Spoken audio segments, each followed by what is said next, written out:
Hey everyone, and welcome to the first installment of the IDP postmortem. In this series, I'm going to be dissecting the NFL's defensive units with particular interest in how their usage and just other trends and performance will have an impact on what decisions IDP managers make. I will be your host. My name is Aaron Maberry. You can find me on Twitter at DynastyDVM. And you can also find me in the IDP Guys subscriber chat in the Discord channel by that same name. If you haven't already, be sure you go over to idpguys.org and become a subscriber. You get access not only to the premium rankings, premium articles, as well as tools, one of which is a lot of the data that I'll be referencing here, but you also get access to that Discord channel, which I think is enough of a benefit.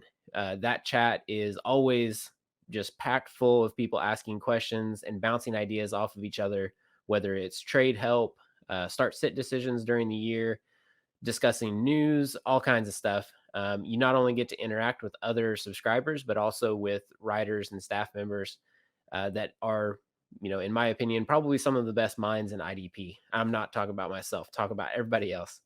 But like I said, go over to idpguys.org, become a subscriber, and take advantage of the early bird pricing that's going on right now. So, a little background on myself. As you can see, I'm a Chiefs fan. I have been playing fantasy football for a little bit over a decade, and I'm really just kind of analytical by nature. And I kind of really dive into data. And that's kind of where this project all started. I just wanted to look back at last season and see how the NFL's defenses kind of use the different positions. Obviously every defense is a little bit different. And even if you consider one team a 4-3 defense, that doesn't mean that they don't, switch players out, rotate different defensive ends, and play, three-man fronts from time to time. So I wanted to kind of put some numbers to that because even though I kind of have a general sense of how some teams, maybe use more linebackers than another, I wanted to actually be able to put numbers to it, and so that's where this project started. So today we're going to be talking about the AFC North. If you need a little bit of a primer, there's an article that's going to be coming up soon that will kind of accompany this video. There's also a introduction page that I'm working on that kind of talks about some of these statistics and metrics a little bit more in depth because some of this stuff is honestly just me asking myself a question and wanting to know something and then coming up with a formula to figure it out. So some of it is may not necessarily be talked about in different sites. So let's jump into Cincinnati. Overall, I believe I kind of gave them I toyed with giving them between a B or a C grade. And when I talk about these grades, it's not necessarily their performance or that, a team with a C grade doesn't mean that they don't have good players on it. It's more just what the opportunity level is for IDP producers on that team. And so looking at their total snaps, which that's one of the big things, total volume. How many times does a player have an opportunity to record a stat? They were kind of middle of the road. They were well above average in pass rush overall. They got pretty good pressure numbers, had an average sack rate, and overall they were 11th in sacks. So had some good pass rush opportunities for their players. Cornerbacks, they played more than the average number of cornerbacks on the field.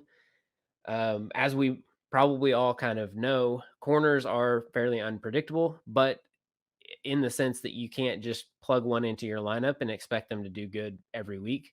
But if you follow Johnny the Greek's corner article, you'll see which matchups are good for streaming options week to week, and that's kind of the way. That's kind of the way that Cincinnati falls. They have some good streaming options, but there's not really anybody that I would just plug into my lineup week in, week out without expecting to have, some down weeks. In fact, kind of along those lines, they had 5 different players who played over 150 snaps. So they, most teams would have 3 or 4, but they seem to kind of spread that around even a little bit more than normal. On the safety side, I gave them a B grade. They were pretty predictable. Basically, 2 safeties got almost all of the snaps. And if you follow the Cincinnati Bengals or you've been playing IDP, you probably know that those two guys were Von Bell and Jesse Bates. Both of them averaged over 60 snaps per game, and their tackle rates were 10% for Von Bell, 9% for Jesse Bates. Both of those guys really were pretty solid overall. Looking at linebacker, they had what I call a snap ratio. So this is one of those things that I kind of came up with on the fly. I wanted to know, it's good to know how often a team plays nickel versus playing in base and things like that. But what I wanted to know is I kind of wanted to have an average, something that I could compare one team to another. If you just look at total snaps for a position group, it doesn't necessarily tell you the entire story. For example, one team that Seattle, I believe, was the team that averaged the most snaps for defenses. Even if they play a fewer number of corners, their cornerbacks as a whole might play more total snaps than a team like Cincinnati that was more middle of the road in total snaps. So I wanted to compare just kind of what kind of percentage or average a team would use a given position. So that's kind of the easiest way to think of this ratio. I could get into the math, but the basic is on an average play, this is kind of what you would expect to be on the field for this team. And so their snap ratio or their average number of linebackers was 1.9, so just under 2. So what that tells me is that, which for a little bit of context, that's 21st in the league. So most teams were playing more linebackers, or at least giving linebackers more snaps than Cincinnati was. So that's not a good thing for IDP purposes because you want your linebacker on the field quite a bit. They were, however, 14th in total tackles, which isn't bad considering how low of a snap share their linebackers had. There wasn't much to speak of in terms of pressures or sacks, and it looked like they were asked to cover a lot. They were 14th in the number of times that their linebackers were targeted, 11th in completions, and 8th in pass deflections. All in all, I wonder, and this is kind of something I'm going to have to keep in the back of my mind going forward. But linebackers that cover a lot, I wonder how much of that has to play into how many total tackles they get. So that's kind of, those things may be connected a little bit. But overall, I gave them a B grade on this, which just means that they have a good opportunity. They're asked to tackle a lot, which gives them some consistency. Overall, they don't really spread it around too much. So the two players that were the most utilized as far as linebackers go in Cincinnati's defense was Logan Wilson and Jermaine Pratt. Wilson was averaging 54.4 snaps per game, which I don't think I said earlier, but they were averaging somewhere in the 60s, I believe. And then Jermaine Pratt was averaging 46.1. So my kind of my comp for those that are more familiar with offensive fantasy football was that this was kind of a low volume run game or low volume passing game, but they pretty much stuck to their two players. They didn't really spread the ball around a lot.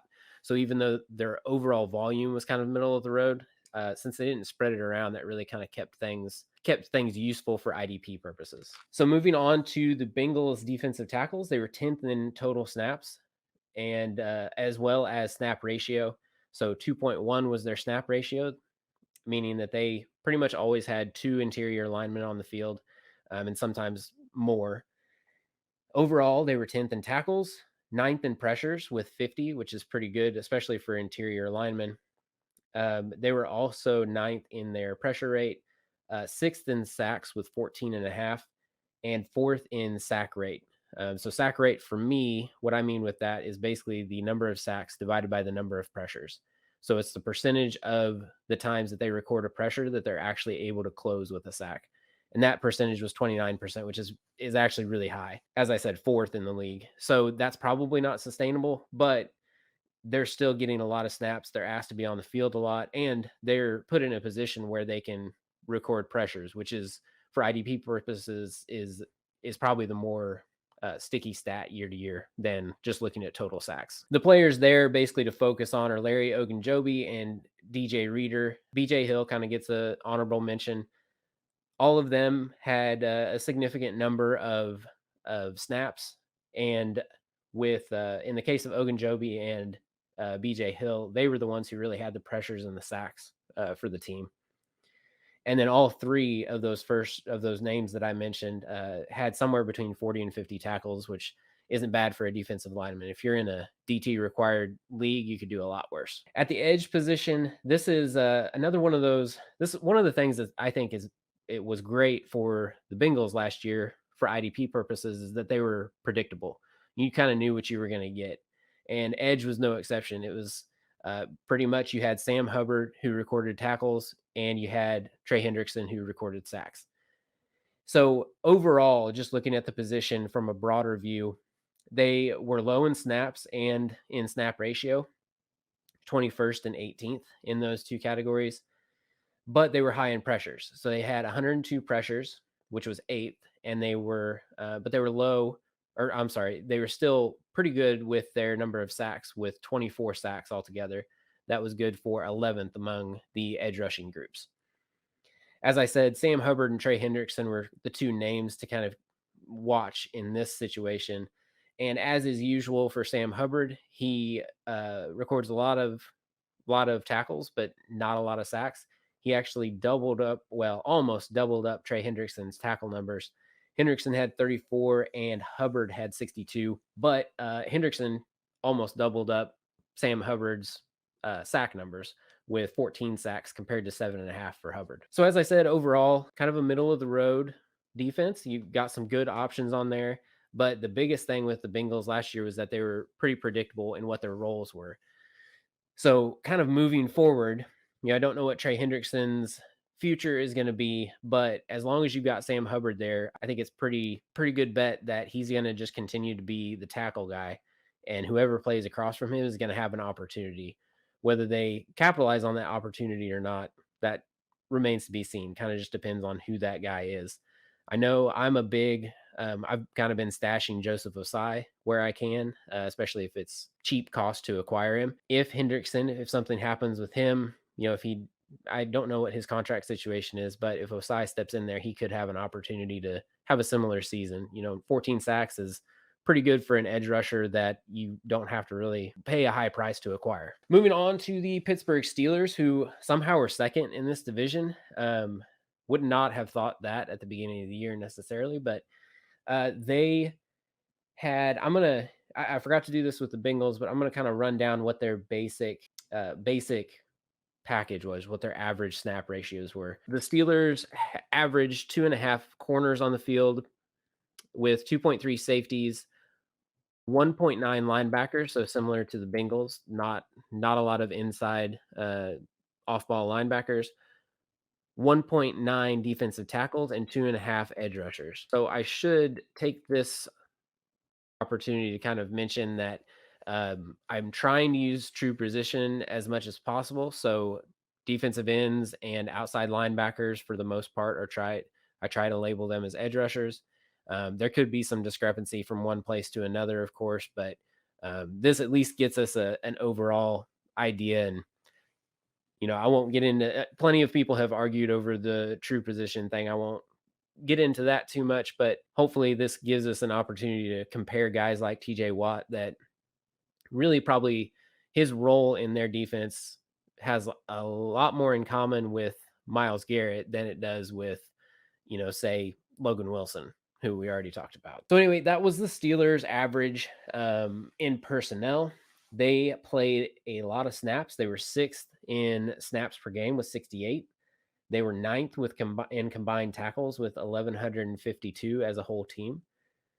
So they got an A in my kind of internal grading system. They got an A in pass rush as well, which is to be expected, but they had 175 pressures, which was seventh among the league, according to the data I was using.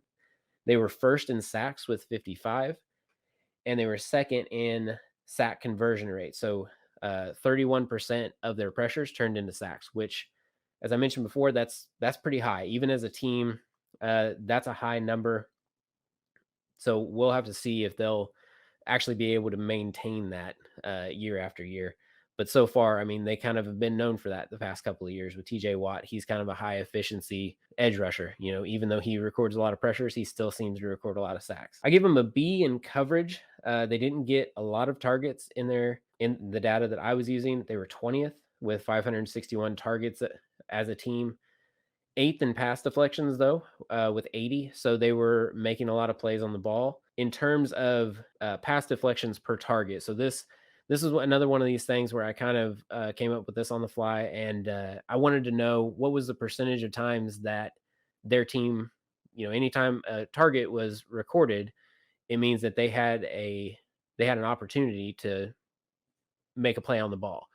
You know, obviously that if you're using the right scoring system, I think that should be worth a lot more than a tackle, especially for second members of the secondary. Because if a corner tackles somebody, a lot of times it's because he let them complete the pass. And, you know, we should reward players for making the better play. So the better play, in my opinion, is a pass deflection.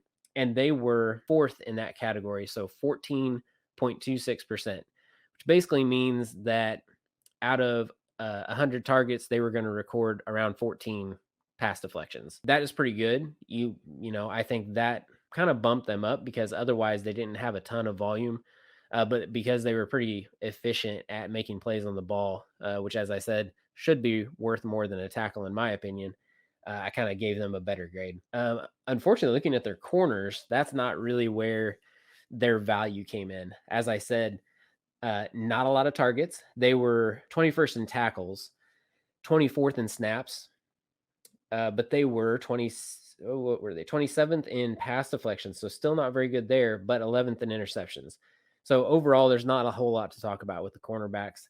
The safeties is really the more valuable part of their secondary when it comes to IDP. And their safeties were 7th in snaps. So I mentioned before they averaged over two safeties per play, which if you watch very much football is not, you know, 3 safeties is not something that you expect to see as kind of a base formation. But they were 7th in snaps, 5th in tackles as well as targets, and then 8th in pass deflections and 10th in interceptions. So really good kind of across the board when it came to the safeties. So I'm going to pull up real quick and look at the actual players that we're talking about. You may have noticed I'm looking at this from a macroscopic view. I want to kind of look at the entire team, the entire position group, not so much focus on individual players, but I'll mention from time to time. And in this case, when it came to the Steelers, Minkah Fitzpatrick and Terrell Edmunds were the two guys that got the majority of snaps. Both of them were averaging around 67 snaps per game. Of the two, Fitzpatrick was the one who had the bumper year. He had 124 combined tackles this year. And but Edmunds, really, he was asked to tackle quite a bit as well. He had 89. So both of those guys really had quite a few tackle opportunities. And as I said, they both made some good plays on the ball as well, which is kind of what Minkah Fitzpatrick is known for, is being more of a boom or bust. This was a lot more consistent year than I think a lot of people might have expected from him from an IDP perspective, at least. Moving on to linebackers, and like I said, we're using kind of a true position. So these are the off-ball linebackers, the guys in the middle. These aren't the edge rushers like TJ Watt. Really, at the end of the day, there's nothing to see here with the Steelers. Not this past year, at least. They were 21st in snaps, 24th in tackles, and really, I don't know that there was a consistent name that you could look at that was, somebody that you would want to start all the time. We'll pull up and see who the leaders of that room were. So Joe Schubert actually had the most snaps with 921, with Devin Bush in second with 762. Bob Spillane, honorable mention, with 346 346 snaps this past year. So Schubert, he had 112 tackles, but it's just kind of one of those deals. Neither, as a linebacking core, they just weren't asked to carry the load of the defense. It was really more the safeties and the edge rushers that were kind of asked to carry the load and ended up filling the stat sheets more so than the linebackers. So normal order of things, I would move on to interior linemen, but because of the whole TJ Watt thing, we're gonna go ahead and move on to edge since we just talked about the rest of the inside linebackers. No surprise here, the edge rushing group got an A from me. They were 9th in snaps with over 2,800 snaps, 8th in tackles with 229. Again, this is edge rushers, so these are, some of these groups are more the traditional defensive ends versus the the outside linebackers like we're talking about with the Steelers. They were 10th in pressures with 98, 3rd in sacks, and 2nd in sack rate. So again, that number, I kind of wonder how sustainable that number is. It was 34% for the edge rushing group. So once again, out of 100 pressures, they would have recorded 34 sacks, which obviously I just said they had 98 pressures. So, the math pretty much speaks for itself. That's not something that I think is probably as sustainable as tackle numbers. They were asked to cover a decent amount too, but I don't think overall that's not going to play a big factor in their IDP value other than giving them some tackle opportunities. So who we're looking at here is, obviously TJ Watt, who, due to injury, he played in 15 games. So the snap leader was actually Alex Highsmith. Surprising to me, at least, was that Isaiah Loudermilk was actually the third most playing time amongst the edge rushers. He had 288 snaps. That was surprising to me, at least. Who knows? It may have been Melvin Ingram had he not, left mid-season. But looking at Highsmith and Watt, both of those guys were averaging over 50 snaps per game. It looks like really, I mean, they were within 10 tackles of each other. The main difference between the two guys was that TJ Watt had 52 pressures, which he was able to turn into 22 and a half sacks versus 6 sacks for Alex Highsmith. So no big surprises there. We kind of know what the Steelers are. We know what TJ Watt is. The other edge rusher there is going to have some opportunity, as we've seen. But, Highsmith, depending on your scoring system, that might have actually been, a good depth option for you. But overall, like I said, A for the edge rushers. That's a edge rushing group that you want in some investment in. The defensive tackles, to kind of round out the Steelers, they were 14th in snaps, 8th in tackles, 7th in pressures, and 3rd in sacks with 19. 2nd in sack percentage. Once again, this is a group that overall performed really well. Defensive tackle is a tough position anyway. As I pull up who the players were that we're talking about here, they put up some stats, which is, it's what you're looking for. Anything from a defensive tackle is pretty good. The name here really to remember is Cam Hayward. Don't know where he's going to be, next year, but he almost had 1,000 snaps this year, 955. Which was 56 snaps per game. He had 89 combined tackles. So he actually had more tackles than a lot of the linebackers on the Steelers team. And then he was able to get some tackles for loss and some pressure as well. Ended up with 10 sacks himself. So good inside out pressure from the Steelers. And this is kind of one of those situations where I think this is part of why I like looking at the data like this is that we see someone who like TJ Watt. We know what he's going to do. If Cam Hayward was hurt or, for some reason he wasn't with the Steelers again, we would know that whoever the main defensive tackle there was, that he would have some opportunity to kind of fill that role and get a good amount of tackles as well as having a good chance of getting sacks. All right, now we're going to move on to the Browns. Obviously, disappointing season for the Browns overall. Their team, they were pretty much middle of the road when it came to IDP, but I gave them a C overall. Their average positional alignment or personnel grouping, I guess you could say, was 2.9 corners, 1.9 defensive backs, 2.1 linebackers, and two interior linemen and 2.1 edge players. So overall, the whole team was pretty middle of the road in snaps and tackles. They were middle of the road in pressures, but they were kind of the upper end of sacks. They ranked 9th in the league with 43, and they had a 26% sack conversion rate, which was good for 8th in the league. They were targeted a fairly low amount, 19th amongst the NFL's defenses, 11th in pass deflections with 79, and 15th in interceptions. So overall, just kind of, a little bit, kind of a mixed bag. There were some things that were positive from an IDP perspective, but a lot of things that were negative too. And so I kind of graded them as a C. Their corners, I gave an A, and that is because they were 5th in snaps. Wait, I need to. Yeah, 5th in snaps, 6th in tackles with 254. They recorded some pressures, but really when it comes right down to it, they rank high in that statistic, but corners just really don't generate a lot of pressure across the league. And in fact, with 2.5 sacks, that was actually good for the 4th highest among cornerback groups. So obviously not a big factor when it comes to IDP management. Looking at their targets, so 10th in targets with 308. So they had a lot of opportunities. They ended up 5th in pass deflections with 40, and they were 7th in their what I'm kind of calling their weighted pass deflection rate. So pass deflections in a lot of places, including where I'm currently getting my data, which is Pro Football Reference. Pass deflections are kind of double counted if it's an interception.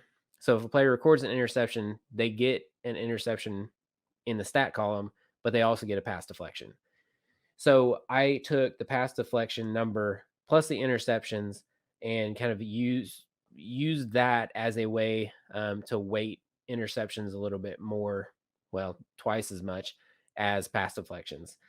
And so then to get a percentage or a ratio, I divided that by the targets of that group. So 15% of the time, which really it's not a percentage of the targets, but their weighted ratio was 15%. So that was good for 7th. So they're recording, a pretty high number of pass deflections and interceptions. Looking at the actual players involved here, the number one guy, as far as playing time at least, the number one guy we're looking at here is Denzel Ward. He averaged 57.1 snaps per game. Greg Newsome was right there. He actually averaged more per game, but he only played in 12 games this year. He averaged 57.6. Looking at their listing here, you can kind of tell that they had to rotate a little bit. Part of that's due to injury. There's several players here who played 12 or 13 games. But beyond Denzel Ward, Greg Newsome, you've got Greedy Williams, Troy Hill, MJ Stewart. All of those guys had over 300 snaps, all of them getting pretty good opportunity to stuff the stat sheet. Combined tackles, nobody really jumps off the page. So even though as a group the corners are on the field a lot, they're still, like we already know, they're still pretty matchup dependent.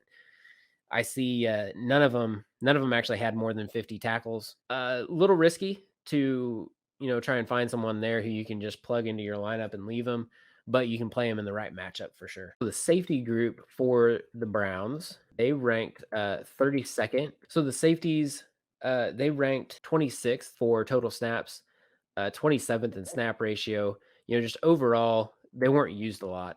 They were 27th in combined tackles. They had some pressure, got a few sacks, but as we said, safeties and corners just really, even the highly ranked units are not really recording enough sacks to be all that useful for IDP purposes. So long story short, this year at least, there really wasn't a good option for the Browns safeties. So, based off, I know there's a lot of talk going into this year, how they were going to deploy their defense and whether they were going to have more linebackers, more safeties.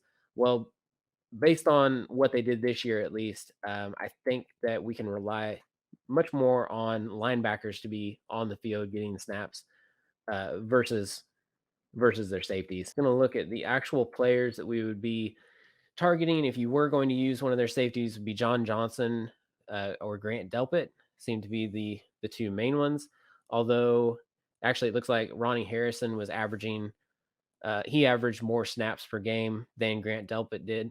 So 48.7 compared to 39.9 for Delpit. But these guys really, honestly, they weren't asked to tackle a whole lot.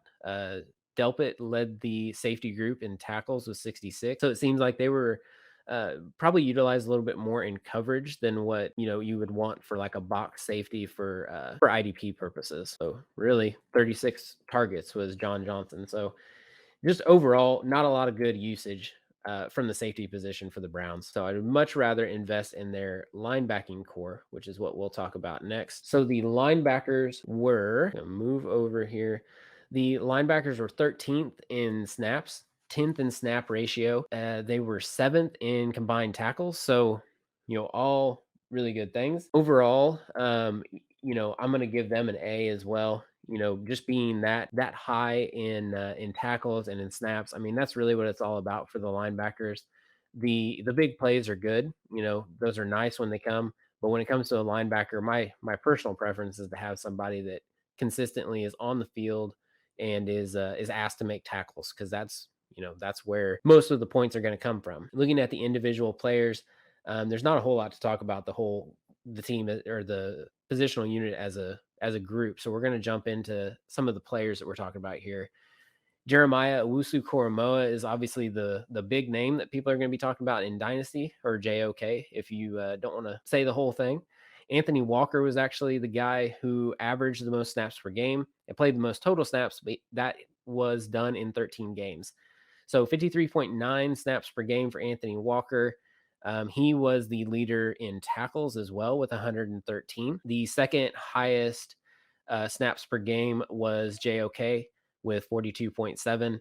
He played in 14 games. So his tackle rate was 13% compared to 16% for Anthony Walker. So that's encouraging. 13% is, that's sustainable, but it's still good. 76 tackles in 14 games. That's not bad either. So hopefully I'm pretty optimistic with JOK, but we'll see how he does, moving forward, get him another year under his belt. But overall, the linebacking group, I really like their chances. They like to have them on the field. There was another player, Malcolm Smith, who, I'll be honest with you, really wasn't necessarily on my radar. He actually had 424 snaps, so he was averaging 28 snaps a game, and he ended up with 51 tackles. So, we'll see who else. Jacob Phillips is a guy that I've got stashed in several places. He only played in 4 games this year, was averaging 30.8 snaps per game. So disappointing, because I had him, like I said, I have him stashed in several places. Hopefully he'll be able to get on the field, and JOK and Jacob Phillips will kind of be the two guys there, but we'll see how things shake out next year. I'll leave that up to I'll leave the prognosticating as to how the depth charts are going to shape out to other people. Moving on to the defensive tackles, there's not a whole lot to talk about here. I gave them a C minus. They were 13th in snaps, 22nd in tackles, 27th in pressures, and 21st in sacks. So, not a lot to talk about here. I'll real quick pull up the players that we'd be talking about and see if there's anybody worth mentioning. You got Malik McDowell, Malik Jackson were the two guys who had the most snaps. Neither one of them broke 40 tackles. We'll see how they did on sacks. Nothing. Looks like the entire defensive tackle room only recorded 5.5 sacks. So I would definitely try and look elsewhere. Obviously, defensive tackle is a pretty thin position, but not a whole lot to get from that room. It just doesn't seem like they are asked to provide near as much pressure as the edge group is. So speaking of the edge groups, obviously we've got Myles Garrett that we'll get to, we'll talk about.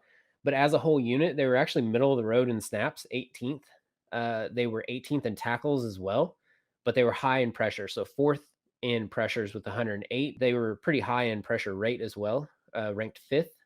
6th in total sacks with 29, and 10th in sack rate with 27%. So I mentioned that with the Steelers, they were over 30% in multiple groups for sack rate. It's 27%, still pretty high, but probably much more likely to be sustainable than that 35%, 34%, whatever it was. So obviously the guy here that we're going to talk about is Myles Garrett. He played in all 17 games, 50.9 snaps per game. So you notice there were some players, some other edge players that are a little bit higher than that. That was still 77% of the snaps. He was able to record 51 tackles while adding 52 pressures, 33 quarterback hits. I did not realize that number was so high, and 16 sacks. He was actually my bet to be the sack leader this year. So fell a little short. Obviously, TJ Watt got that honor, but 16 sacks is really good. His second in command, if you will, was Jadeveon Clowney with 9 sacks, 32 pressures. So looking at those guys individually, we were talking about sack rate, 28% for Jadeveon Clowney, 31% for Myles Garrett. So both of them really good sack rate, I would say. So again, may not be the most repeatable, but Myles Garrett, he's still putting up 52 pressures. That's really good. So he's still going to get his sack. And that is probably really about all we need to say about the Browns overall. We'll move on now to the Ravens, who were actually, I think, the last place team in the AFC North, which is surprising to say the least. And we're going to talk first about their team as a whole. So the Ravens team, I gave them a C overall. Their average for snap ratios, we're looking at 2.7 corners, 2.2 safeties, 1.8 linebackers, 0.9 defensive tackles, and 3.4 edge players. So they like to just have, just one or two interior linemen, not a lot on the field at a time. And we'll kind of see that they rank and grade pretty low in my scoring here. So overall, as a team, 26th in snaps, 28th in total tackles. They were low in pressure. They blitzed a lot, third in blitzes with 410, 38% blitz rate, which was third as well. But they only managed to turn that into 33 sacks as a team. So that's 23rd in the league. Not good. They had a low sack rate. So this is, 21% was their sack rate. So that was 24th in the league. This is the first time we can kind of say that they might be in store for some positive regression. So that, is probably not going to continue. It's a debate of whether, was that bad luck, that sack rate, or was that just not having elite pass rushers? And, hopefully we'll find out. Hopefully we'll get some better pass rushers in there, or just get some better play out of those guys another year together. And hopefully we can get a little bounce back for that. So we're going to start, before we get to the pass rushers, we're going to start with the corners. Gave them a C minus. They were 23rd in snaps and 18th in snap ratio. So 2.7 corners on the field. A lot of teams play more corners than that. A lot of teams play almost 3 on average. They were 21st in combined tackles with 215. They were asked to blitz a lot. I mentioned the high blitz rate, and they generated pressure, but didn't really turn that into sacks. I'm going to look real quick at their total sack numbers, but I'm guessing that it was probably, without pulling it back up, 3 sacks for the corners. We talk about, every now and then I hear people talk about defensive backs and like, oh, he rushes the passer, he's more versatile or whatever, has that opportunity for sacks. And what the conclusion that I've come to is it's very rare for any of these defensive backs to record enough sacks to really move the needle for me. I'm going to kind of keep that in my mind. If that's a positive for somebody, then I'm probably going to take advantage of it, try and get a different defensive back, and move on from that. So, here we're looking at their rank. That was the 3rd highest cornerback group.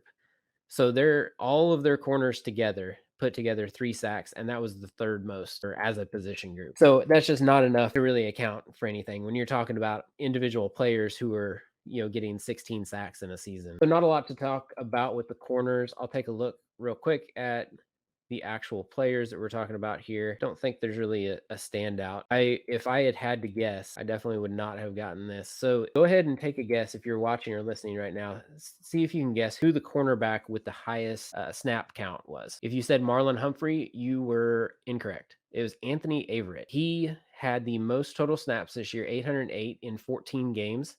Marlon Humphrey did have more snaps per game with 62.3, but Averett, I'm sorry, I may be mispronouncing that, 57.7 snaps per game. These guys were not asked to tackle a ton. Looks like 58 tackles for Humphrey and 54 for Averett. They also had Daryl Worley. Oh, he only played in one game, but he averaged 63 snaps. So he had one game of 63 snaps.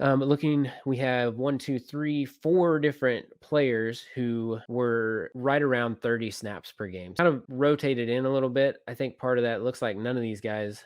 Tavon Young was the only guy who played 17 games in the cornerback room. So a lot of that was just not having people available all the time. But at any rate, the corners are, not much to talk about there. So moving on to the safeties, overall, I gave them a B minus. They were 14th in snaps, 12th in snap ratio, 13th in tackles. Again, they were asked to blitz a lot, generate pressure. Doesn't really matter too much when it comes to defensive backs generating pressure. In fact, in some ways, it's, as we talked about, might even be a little bit of a downside.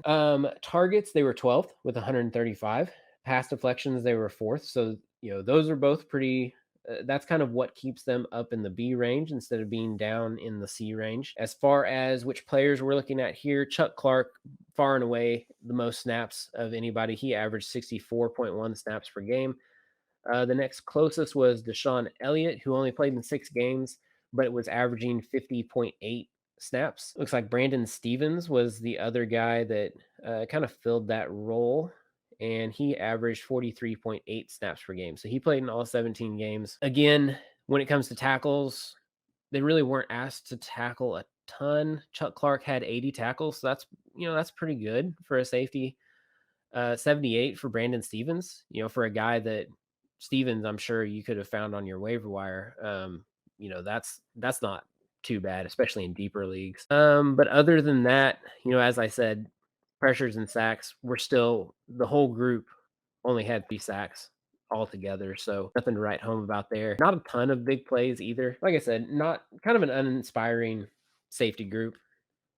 Moving on to the linebackers, I was actually less inspired by. I gave them a C. They were 29th in snaps, so nearly bottom of the league, while 29th as well in snap ratio with 1.8. Total tackles, they were 28th. Again, pressures and sacks, they were okay, but not enough to really amount to much. The snap leader was Patrick Queen. He was also the tackle leader with 98. I know after his rookie season, a lot of people were probably expecting quite a bit more from Pat Queen. He had 48.6 snaps per game. Next closest to him was Josh Bynes with 38.5, and then Chris Board had 21.1. So they kind of spread that around. So percentage wise, you're looking at about 76% for Pat Queen, almost 50% for Josh Bynes, and 31% for Chris Board. So they're kind of spreading those snaps around a little bit. Overall, Pat Queen is just not looking like he's going to pan out the way his freshman year, his rookie season, made it look like he might. Other than that, there's really not a lot to talk about.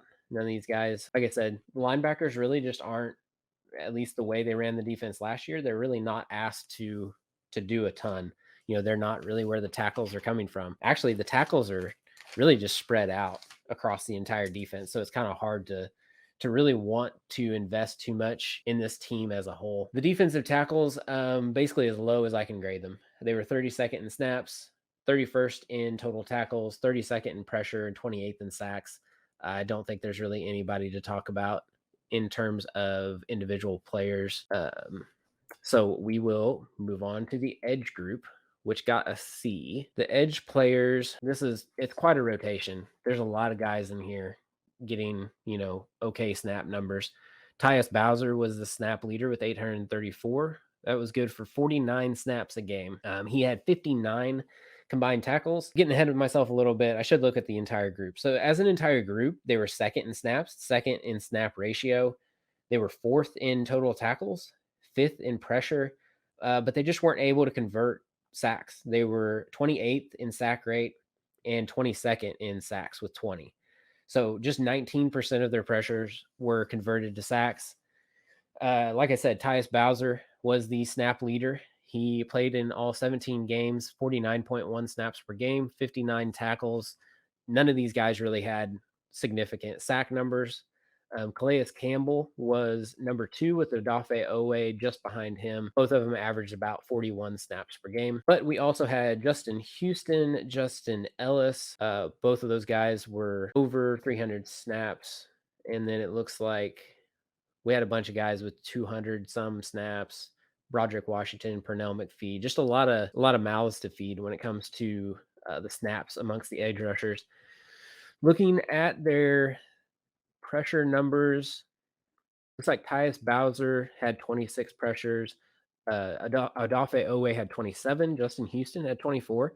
So they were getting okay pressure numbers considering, Houston, especially, he didn't play the entire year, but nobody was just really able to convert pressures into sacks. The sack leader for the team was Tyus Bowser with 7. All in all, that is kind of the rundown of the entire AFC North. I will hopefully, don't know exact timeline on when I'm going to be posting the next video, but I hope you enjoyed this. I'm going to try and be a little bit more straightforward. I won't have to explain as much, of the snap ratio and stuff like that. So hopefully I can keep these a little bit shorter so you can listen to this on a drive. But until next time, be sure to go over to idpguys.org, take advantage of that early bird pricing. I believe it's 20% off, depending on which, I think every subscription level is 20% off, but there's different levels that you can do. You can do month by month. You can do an annual subscription. There's different options for people over there. Check out some of the testimonials. I think it's definitely worth it. If I wasn't a writer, I would definitely be subscribing after seeing how much benefit that subscriber chat alone is.